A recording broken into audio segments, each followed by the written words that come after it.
Bom dia, pessoal, retornando. Vamos dar mais uns minutinhos aí. A gente estava com, acho que, 40 pessoas ali, Emerson. Vamos só dar mais uns instantezinhos Ah, aí para que todo mundo. estão Acho que todo voltando, né? mundo. O Bom, pessoal é tá a voltando. regeneração fica para outro dia, né? Não dá para falar tudo. Fica a regeneração para outro assunto no outro dia. Etel vai continuar agora com perguntas e respostas. Se você quiser finalizar o seu raciocínio com relação às suas impressões, às suas expectativas do mundo de regeneração, você pode concluir. Bom, concluindo mesmo aquela parte da regeneração, que é o resultado do Apocalipse, ou seja, o resultado do cumprimento de todas essas profecias, nós viveremos num mundo bastante diferente do que nós conhecemos hoje. Os próprios corpos, ou seja, os instrumentos biológicos para manifestação na luz da encarnação, terão que se adaptar. Isso vai levar alguns poucos séculos, que para os espíritos é muito pouco tempo. Alguns órgãos já não serão mais necessários, como o baço, por exemplo. Assim como também eles terão que ser adaptados no aparelho digestivo. Mas isso não importa tanto agora. Nos importa perceber que essas mazelas humanas vão desaparecer. O absurdo da má distribuição de renda não tem mais sentido nenhum, porque não há sentido em se acumular bens, tendo em vista de que nós necessitamos de muito pouco para satisfazer as nossas necessidades de subsistência. Sem falar na profunda satisfação de ser útil ao próximo. Na medida em que nós lembramos de Jesus e colocamos a nossa vida a serviço dos nossos irmãos. Aqui traduzido como os senhores conhecem, ninguém tem mais amor do que aquele que dá a vida pelos seus irmãos. As pessoas entendem isso como um gesto dramático, por exemplo, no circo romano. Pronto, eu dou a minha vida para os meus irmãos e vou para o paraíso. Sendo que um ato só e tão simples do ponto de vista exterior, de fora para dentro, não resolve a problemática humana de dentro para fora. A palavra converter indica claramente qual é o processo de transformação. Converter em latim, derramar de dentro para fora. A verdadeira transformação é de dentro para fora. Se ele percebe que ele não precisa mais acumular e que ele não tem inimigos, não tem ameaças, para que ele vai colocar muro nas casas? Para que ele vai cercear quem entra e quem sai das suas habitações? Então serão todos bem-vindos e o reino de Deus será proclamado na face da terra. Como diz o Apocalipse, a cidade santa de Deus tem suas raízes no céu. E ela faz um movimento de cima para baixo, ou seja, ela desce fincando as suas raízes na terra, de forma que a cidade santa de Deus, representada numa árvore, cresça, floresça e dê frutos, até que nós possamos dizer: o reino deste mundo se transformou no reino de nosso Senhor e do seu Cristo, e ele reinará para sempre. Bom, isso encerra a nossa proposta hoje, porque eu não posso falar muito de regeneração. Obrigado, Tânia, à disposição. Estamos à disposição para perguntas, contribuições, coisas com as quais vocês não concordaram, o que é perfeitamente natural. Estejam à vontade, né? Emerson, eu até fiz um comentário aqui perguntando, e aí, pessoal, cadê as perguntas e tudo? E foi meio que unânime de que a ideia era que você continuasse falando o máximo possível para que a gente fosse aí bebendo dos seus conhecimentos, aproveitando o máximo possível, né? Então, mas eu Se não sei perguntar se. é bom também. Vocês perguntar é bom, vocês falam, vocês perguntam mais diretamente o que vocês querem saber. É. Bom, eu acho que uma dúvida que eu tenho percebido também, que ninguém postou aqui agora, ninguém mandou, mas que eu acho que talvez seja interessante você tecer alguns comentários sobre isso, é sobre alguma expectativa do porvir, né? Você falou que não são transformações de muitas décadas, de muitos séculos. O que que a gente pode esperar aí no Sim. porvir próximo, coisa de 10 anos, 50 anos? Como que seria exatamente nesse sentido? Essa é uma pergunta muito interessante, porque todos nós, inclusive eu, nós temos necessidades de datas. Porque as datas apontam uma medida duracional de tempo que nós compreendemos. Lembram-se do começo da nossa conversa, a nossa compreensão linear do tempo? Mas os espíritos não se ocupam de datas. Suponhamos que eles dessem uma data para o que se chama segundo ceifador, que está vindo aí. Vai ser daqui tantos dias. Nós começamos a sofrer agora, e não daqui a tantos dias. Então, é um atavismo, é algo que obsta ao nosso progresso. Todo espírito sério, em raríssimas circunstâncias, aqui como exceção, evitam datas. Uma obra que sai dizendo, nesse dia, naquele outro dia vai acontecer isso, vai acontecer aquilo, geralmente não tem fonte séria, mas tem as exceções que são honrosas. Então, nós não podemos apontar datas porque os espíritos não nos revelam, e aquilo que eles não nos revelam, nós não sabemos. Nós é que estamos enclausurados num plano tridimensional. Eles estão no plano superior, eles têm a ascendência sobre nós. Mesmo assim, o que está para o porvir? Eu quero que os senhores meditem nos seguintes termos, porque eles começaram lá no Antigo Testamento. Estão no Apocalipse de João, ditado por Jesus Cristo, e continuaram na boca de alguns profetas sérios da nossa era, que claramente diz o seguinte: 2/3 da terra, da população da terra, 2/3, é inidônea para a regeneração. Não usam essas palavras. Lá atrás, um profeta da antiguidade vai dizer a mesma coisa com outras palavras. No Apocalipse, outras, e alguns de maneira mais clara. Então, eles são unânimes. A ideia é a seguinte: 2/3 da população da Terra não pode permanecer no nosso planeta. Por quê? Porque ele muda de destinação e passa a ser de provas e expiações. Deixa de ser de provas e expiações e passa a ser de regeneração. Nós estamos no recrudescimento da transição. Os senhores concordam que algo há de acontecer para reduzir a população da Terra, porque a rigor não é para reduzir, é para trocar. Quem quer participar da regeneração tem que ter uma atitude espiritual de sabedoria condizente com a nova ordem. A principal delas é extirpar todo e qualquer mal do seu psiquismo. Eu vou dar para vocês uma receita de bolo, que ajuda a responder a pergunta do nosso irmão e coloca muito bem essa questão para a transição. É uma receita que, se vocês aplicarem em vocês mesmos, o que é um problema individual, eu não digo para ninguém fazer nada, eu faço em mim, vocês fazem em vocês, se vocês virem valor nisso, que é uma espécie de regra áurea nas suas 4 diretrizes e que nos dá idoneidade para a regeneração. Primeira delas, não pensar no mal. Segunda, não praticar o mal. Terceira, não desejar o mal. E quarta, não desejar o mal nem para os maus. Então é pensar no bem, dizer o bem, desejar o bem e não desejar o mal nem para os maus. Quando vocês veem aí na televisão um irmão infeliz, coitado, que porventura foi pedra de tropeço na caminhada de alguém, assassino, sei lá mais o quê, e o repórter vai entrevistá-lo, ele faz escárnio das famílias das vítimas. O que é que vocês desejam? Vocês pensam assim: não, eu perdoo esse irmão em nome de nosso Senhor Jesus Cristo por todo o mal que ele fez e rogo a Deus que derrame sobre ele a sua luz e as suas bênçãos para que ele se arrependa? É isso que vocês desejam? Ou vocês desejam outra coisa? Desejar o mal para os maus é desejar o mal. E quem deseja o mal é o primeiro contaminado pela própria maldade. Por que desejar o mal para os maus se os maus são autocondenados? Não existe espaço para o mal na regeneração. É para regenerar. É só para o bem. Porventura não conseguiu superar alguns atavismos? Vai ter todas as condições para superar, porque vai ter todos os seus recursos à sua disposição. Nunca jamais será abandonado, nunca mais conhecerá indigência, solidão. Mas ele precisa ser cidadão de regeneração. Aqueles que praticam o mal, gostam do mal e afundam nos vícios, fazem parte dessa proporção de 2/3 que não pode permanecer aqui. Mas também não é nenhuma tragédia, porque eles serão espalhados, conforme nos tem explicados, por 8 orbes. Imagina, senhores, 8 planetas, ou satélites, não importa, depende da situação. Tem satélite de Júpiter, por exemplo, que é muitas vezes maior que a Terra, né? 8 casas que os abrigarão, tendo em vista as escolhas que eles fizeram, porque estão de conformidade com as provas e expiações recrudescentes que elegeram para a própria senda evolutiva do progresso. Então, não vai ser mais essa coisa linda e maravilhosa como tem sido a Terra para eles. Vai ser muito mais difícil. Mas o que é que se vai fazer se é a casa que eles escolheram para ele? Então, o porvir é transformador. Nós vamos ter momentos muito impactantes para muito breve. Mas isso não tem importância para nós, porque isso não resolve nada para nós. O que resolve para nós é a nossa fé, ou seja, nossa sintonia, harmonia e fidelidade com Deus. É a nossa fortaleza moral, é a nossa consciência translúcida. Então vamos iluminar a alma, vamos nos libertar do medo, vamos valorizar o valor de viver, que começa na família. Ok? Legal. Eu tô com mais 2 perguntas aqui.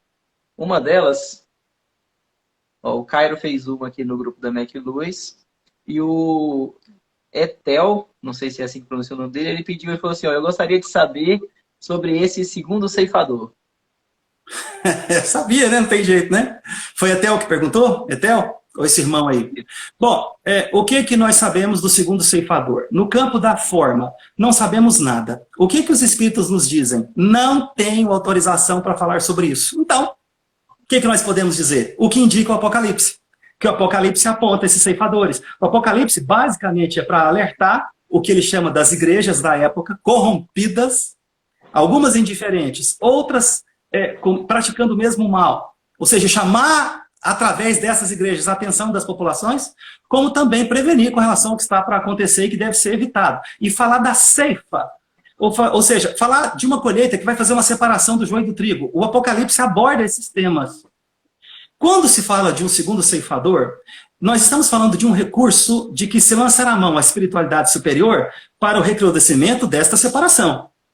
Então, um ceifador, que é um símbolo que vem da antiguidade, lá da colheita, que é para ceifar, que é para cortar, é muito dramático para apontar os acontecimentos no campo da forma a partir do ano em que nós estamos. Hoje nós estamos no ano de 2020.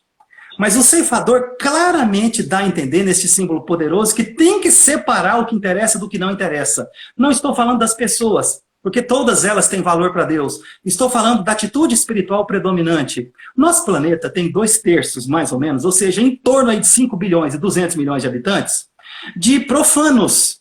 Ou seja, espíritos que vivem como se nunca fossem desencarnar. Fervorosos devotos do próprio ego. Ou seja, egoístas, recrudescentes egoístas, que encontram no prazer a própria felicidade. E na expressão biológica da vida no corpo físico, a própria fonte da vida. Ou seja, confunde tudo.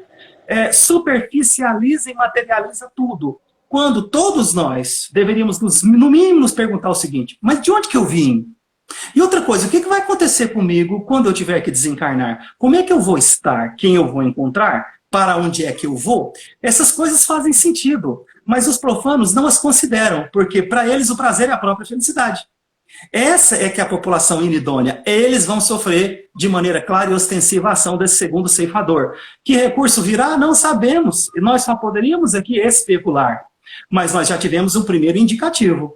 Não precisou de guerra nuclear, que era o que estava para acontecer. Não sou eu que diz, os espíritos nos instruem a todos nós de fonte séria.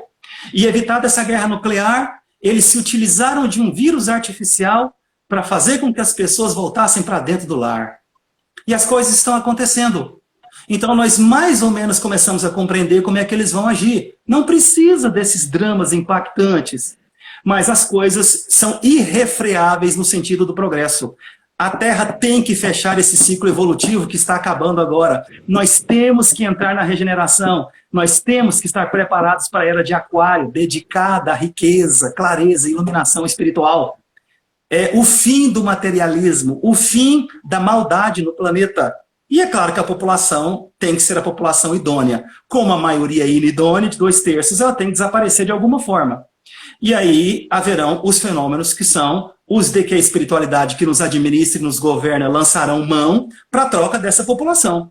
Eu vejo isso como algo profundamente otimista, é algo que me faz regozijar, porque o planeta não podia mais continuar do jeito que ele estava, sofrendo tanta agressão, as pessoas vivendo tão desconectadas de Deus, se desconectando da própria família. Quem se desconecta da família perde o interesse de Deus, que perde o fundamento.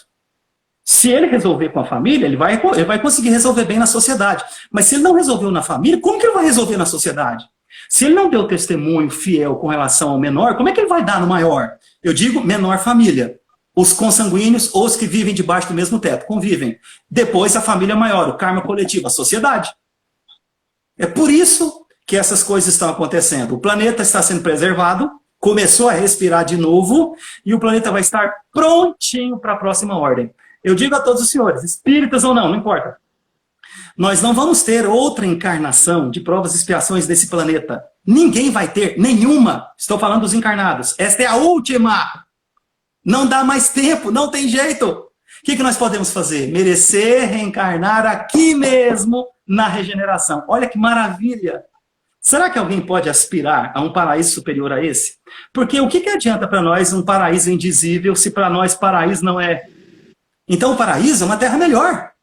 Para mim já é o paraíso. Agora imagina um paraíso maior que esse.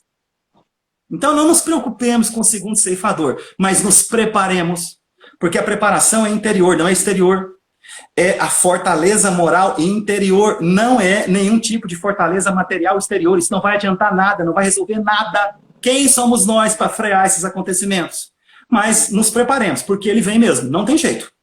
Seria uma ilusão, seria que eu não repassar para vocês o que nós sabemos de verdade, se eu não dissesse isso. Agora, eu pergunto de novo, e daí?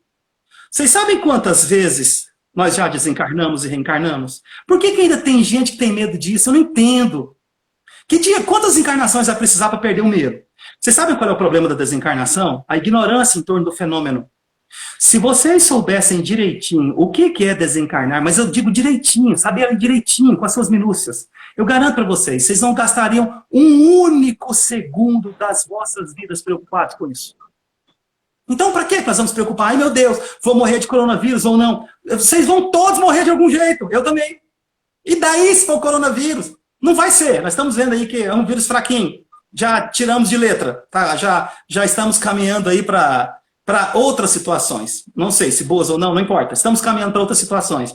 E vamos ficar preocupados se vamos desencarnar ou não. Qual é o sentido disso? Não tem sentido. Porque a vida continua.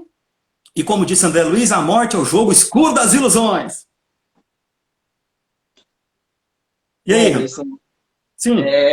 Você citou aí por mais de uma vez a questão dos 2/3 da população. Aí Sim. surgiu uma pergunta aqui, se esses 2/3 se referem a 2/3 dos encarnados ou de toda a população do globo? Toda a população vinculada ao globo.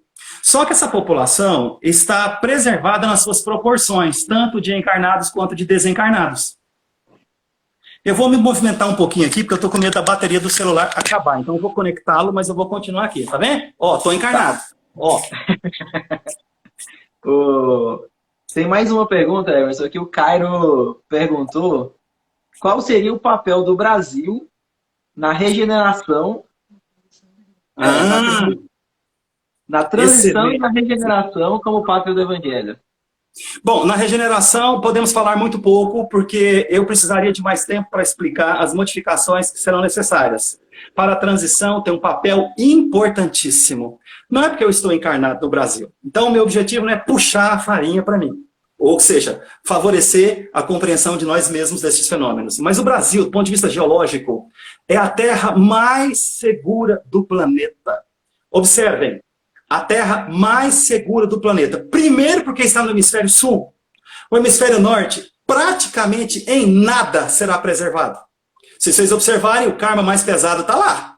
Na colonização dos Estados Unidos, feita pelos puritanos, na colonização espanhola no México, e mesmo na América Central, como também o karma dos europeus e dos asiáticos do norte, que não é brincadeira. O karma mais pesado está lá, não há dúvida nenhuma. E pouquíssimo do hemisfério norte será preservado. O que será preservado está no hemisfério sul. Então, é América do Sul, Oceania, parte da África. Só que o Brasil, nesta região do hemisfério sul, é a terra mais segura, porque do ponto de vista geológico, é a camada, vamos dizer assim, tectônica mais densa. Se vocês observarem a falha geológica da Califórnia, passa e desce contornando a Cordilheira dos Andes, pega o Chile, que tem muito terremoto, vocês sabem, até lá embaixo. E o Brasil fica no meio dessa falha geológica do Pacífico, e a outra que está no Atlântico. Quando começarem os acontecimentos mais adiante, todas as pessoas vão se perguntar, meu Deus, o que está acontecendo? Para onde que eu vou? Qual é um lugar seguro sobre esse planeta? E as pessoas vão dizer, é o Brasil. E eles vão começar a vir para cá. Por quê? Terra segura. Agora eu tenho uma notícia melhor ainda para nós. No Brasil, qual é a terra mais segura? O Centro-Oeste. Ou seja, estamos muito bem no Goiás, graças a Deus. Agora, para ser mais específico ainda, o epicentro de segurança vai ser o Mato Grosso, para ser mais específico. Então, estou falando do papel do Brasil como terra segura para receber todos os outros povos, porque eles virão para cá. Porque nós teremos modificação no mapa geológico da superfície, que eu citei antes para vocês. Não há dúvida nenhuma, né?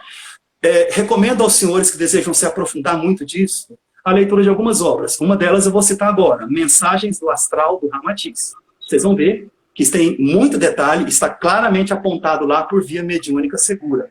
Mas o Brasil também tem todo um caráter que estava no projeto de Jesus Cristo, quando conversou com Ismael, de receber na colonização expatriados, desesperançados e também aqueles que eram os mais trabalhadores da Europa, escolhido o povo português. Nessa mescla, nessa mistura que estava programada, e Deus está interessado em mistura, ele não quer saber de preservação de raça. Para ele, essa conversa de pureza de raça é conversa mole, ele quer que mistura, tanto é que quando mistura que fica bonita, que fica forte, fica resistente. Só os senhores olharem a genética, ela vai corroborar isto. Tem um caráter de hospitalidade natural para receber estrangeiro. Quem viaja para o exterior e vai para alguns países, descobre isso, vê uma comparação. E vê o nosso povo, apesar de seus problemas, tem suas mazelas, é um povo muito receptivo.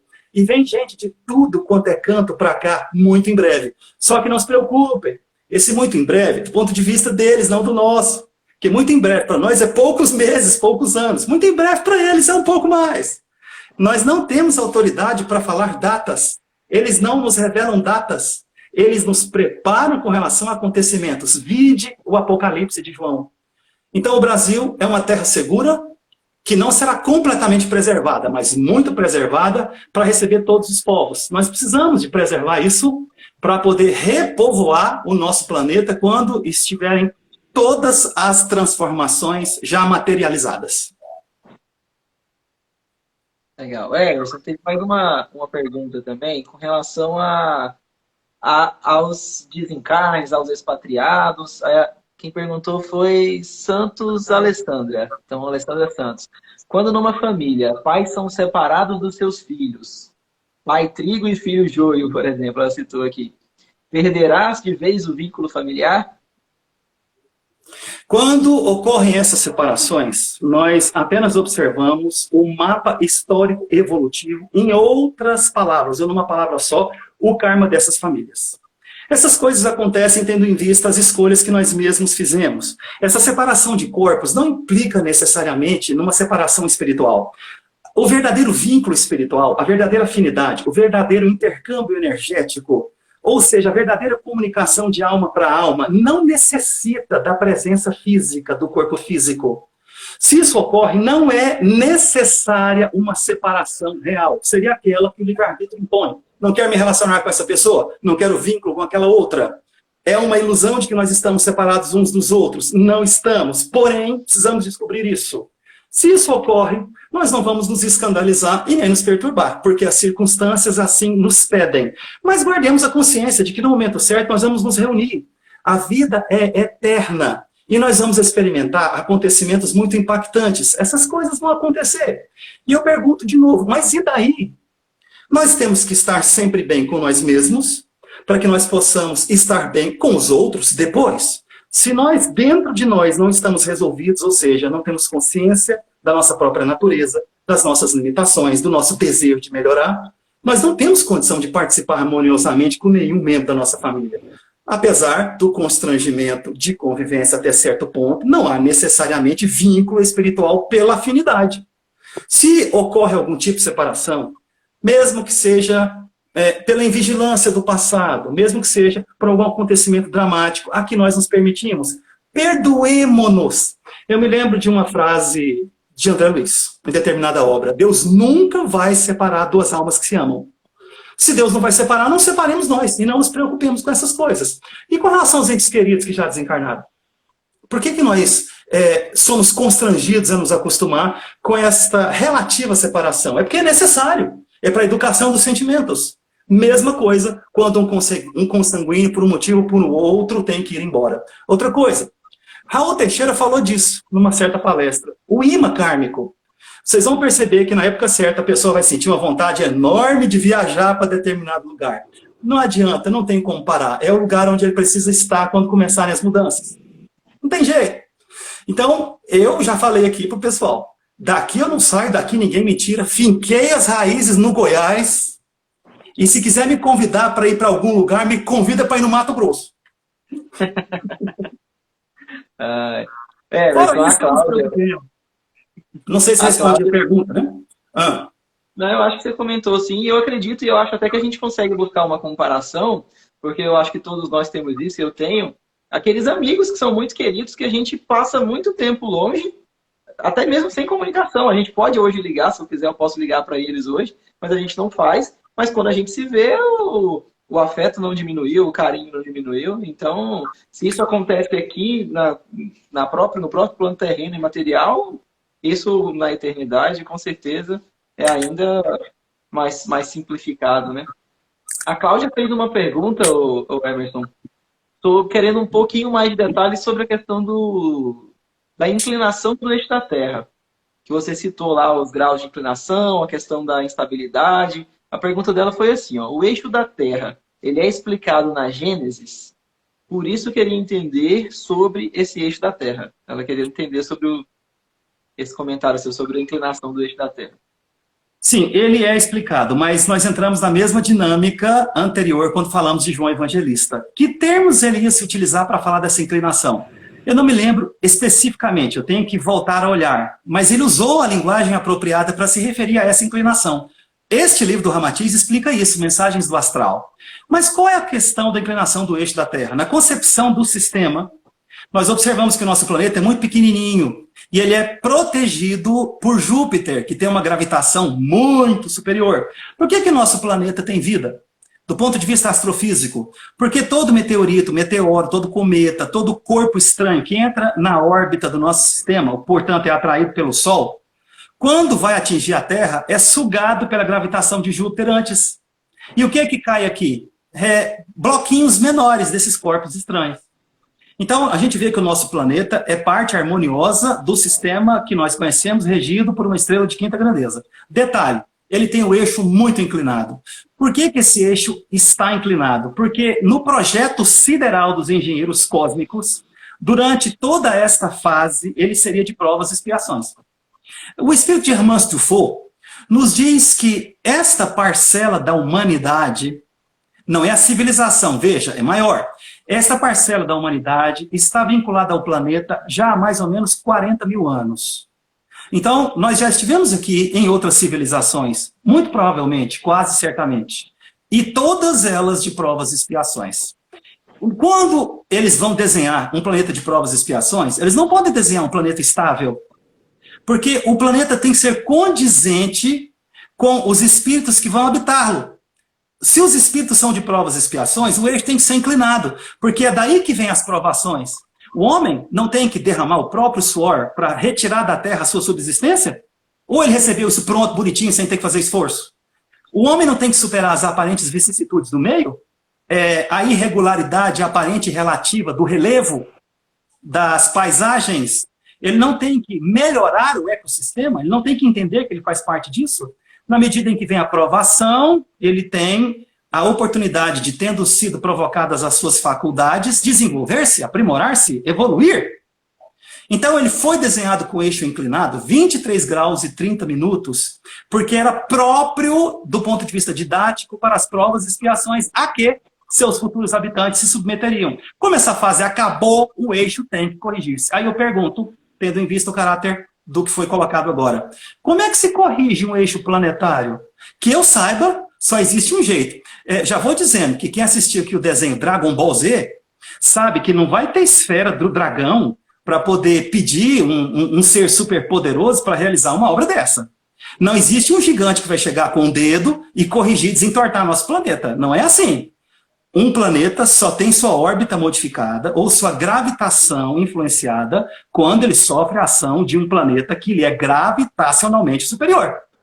Aí o que ele faz? Ele entra no nosso sistema, a rigor ele já está aí, porque ele nunca saiu do sistema, ele só tem uma órbita muito elíptica, ele tem tanto um afélio quanto um periélio muito irregulares, ou seja, uma maior proximidade com o Sol e uma distância maior do Sol muito irregulares, e que vai influenciar o nosso planeta. E quando ele começar a influenciar, conforme aponta o Apocalipse, mas também, mais adiante, Nostradamus, nas suas centúrias, nós vamos perceber que o eixo vai se ajustar. Vocês sabem que essas coisas já foram desenhadas na concepção original do sistema? Não foram adaptadas agora porque nós vamos mudar de destinação. São parte de um projeto maior. Alguém me perguntou aqui, não sei se o senhor me permite comentar, sobre as profecias de Nostradamus e as suas centúrias, mais especificamente. Segundo o autor espiritual extremamente coerente e ultra esclarecido Ramatiz, De novo, Nostradamus é um dos profetas mais sérios do Antigo Testamento. Se eu não me engano, especificamente Isaías. Então, Nostradamus, de novo, entrou no mesmo estado de arrebatamento espiritual que João Evangelista, tomou conhecimento destas coisas e decodificou nos seus símbolos. E realmente foi um profeta muito poderoso. O problema é que as pessoas querem dar para essas centúrias, no caso, interpretações imediatistas, contaminadas pelos seus regionalismos culturais. Ele tem que entrar no espírito da letra. Todo símbolo é um código que vem de um plano superior. A sabedoria nos ensina, como, por exemplo, a interpretação dos sonhos, a decodificar esses símbolos. Então, da mesma forma como nós não podemos dizer que uma ciência não merece ser levada em alta conta porque ela é abusada nos jornais ou nos folhetins vulgares, nós também não podemos dizer que um profeta como Nostradamus não é sério, porque a maioria abusa das interpretações. Também abusam do Apocalipse. Quem é que ousaria dizer que João Evangelista não foi um profeta sério? Foi seríssimo, tanto que Jesus se expressou através dele. Então, na minha opinião, estou totalmente harmonizado com o Ramatiz. Nostradamus, com as suas centúrias, é um dos mais sérios profetas da nossa civilização, ou seja, da nossa era depois de Cristo. Bom, você respondeu a pergunta sobre Nostradamus. E aí, para a gente já caminhar para o nosso encerramento, tem mais uma pergunta que foi do Caio também, que ele perguntou, pediu para você dar a sua opinião, se se grande parte dos nossos irmãos, que ele citou aqui, que representam o joio, se eles vão ser ceifados através do suicídio também. De maneira alguma, não existe no plano espiritual, nunca, jamais, programação para o suicídio. O suicídio é sem nenhum julgamento da nossa parte, hein? Lembre-se, nenhum julgamento da nossa parte. Uma decisão sempre bastante infeliz de quem pratica. Porque o suicídio não resolve nada. Nós sabemos claramente que não somente ele não perde esses problemas dos quais ele quer fugir, mesmo que seja uma espécie de indigência espiritual, um vazio existencial, como ele vê todos eles multiplicados, com agora outros problemas somados no plano astral. O homem não é dono da vida, porque ele não é a vida. Nós não somos a vida. Deus é a vida da qual nós, os vivos, participamos. Então o que o suicídio faz é piorar tudo. Como é que alguém no plano espiritual vai desenhar suicídio? Para desenhar uma problemática terrível para os que estão encarnados? Não é necessário, porque eles têm seus recursos e eles são naturais. De novo, o primeiro ceifador, esse que nós acabamos de ver, coronavírus, ele provoca o suicídio de alguém? É claro que não. Então, ele está agindo conforme um primeiro momento nesta fase, mas virão outros. Não tem suicídio programado. E o suicídio é sempre produto de um desconhecimento das leis espirituais, um desconhecimento da própria situação. Por pior que seja o problema, suponhamos que seja uma doença dolorosa. Aqui na Terra tem anestesia, olha que bênção. Tem cama de hospital, tem visita de parente. Não quer visita de parente? Então fica sem visita de parente, tem opção. Tem, enfim, remédio para cuidar, tem exercício para fazer, tem terapêutica para buscar. Por que optar pelo suicídio? Sempre tem uma outra opção, muito melhor. Então ele foge do suicídio. Nunca, jamais no plano espiritual alguém reencarnou para suicidar. Nunca, jamais isso foi desenhado. Não tem exceção, vocês entendem? Não tem exceção. Se porventura alguém faz isso como faz, é opção dele, é livre-arbítrio dele. E aí tem que arcar com as consequências. Agora, essas consequências não são para punir quem se suicida, que nós não desejamos sequer que sofram. Mas é fato, sofrem muito. Todo suicida encontra no plano espiritual o seguinte em comum. E é a única coisa que tem em comum para todos aqueles que se suicidam. Ele encontra decepção e sofrimento. Isso realmente todo suicida encontra, em maior ou menor grau ou intensidade. Eu sei que existem agravantes e atenuantes, claro que eu sei. Também estudamos muito sobre esse tema, né? Muito importante. Mas, a partir daí, é uma questão individual. É muito melhor aguentar tudo aqui, tranquilo, resignado, e seja o que Deus quiser, do que fazer uma opção tão infeliz. Não pensem que no plano espiritual eles têm esse tipo de desenho. Jamais. E aí? Bom, Everton, eu acho que nós estamos aqui já há 1h35 conversando. Foi excelente, foi muito rico. Algumas pessoas perguntaram aí se essa conversa, se essa live vai ficar disponível. Ela fica, o Instagram ele permite a gente deixar ela no ar ainda no Stories da McLuis, que é a página pela qual eu estou conversando aqui, o perfil. Então vai ficar disponível no Stories por 24 horas. aquela primeira parte que a gente fez já está lá, já está disponível, e a gente vai disponibilizar essa segunda parte aqui também. Agradeço demais. Essa foi a primeira vez que a gente na McLuhan fez esse modelo de estudo e, na minha opinião, foi riquíssimo, foi muito proveitoso. Agradeço mais uma vez aí a sua participação, todo mundo que esteve aí com a gente, que aproveitou desses instantes aí. E que Jesus abençoe todos nós, nesses instantes que nós vamos passar, que a gente siga com a tranquilidade que o Espiritismo, com o consolo que o Espiritismo nos traz, enfrentando as dificuldades que estão, na verdade, alavancas para o nosso crescimento, para o nosso progresso, né? Então, muito obrigado mesmo, Emerson. Sempre muito bom ouvir você falar. Muito obrigado a todos vocês. Estou vendo aqui muitas pessoas me agradecendo. Muito obrigado também pela companhia, pela paciência. Eu me coloco sempre à disposição, queridos irmãos aí da mocidade. Parabéns a todos vocês pela busca do conhecimento. Todos nós estamos buscando. Se alguém precisar, pode entrar em contato pessoal comigo. Eu estou à disposição, com muita alegria, com muito prazer. Obrigado a todos vocês. Obrigado pela oportunidade. Obrigado, Emerson. Então é isso, Tchau. gente. Vamos encerrando aqui a live. Até mais. Grande abraço. Tchau, pessoal. Um Obrigado. abraço, Emerson. Com Deus. Com Deus.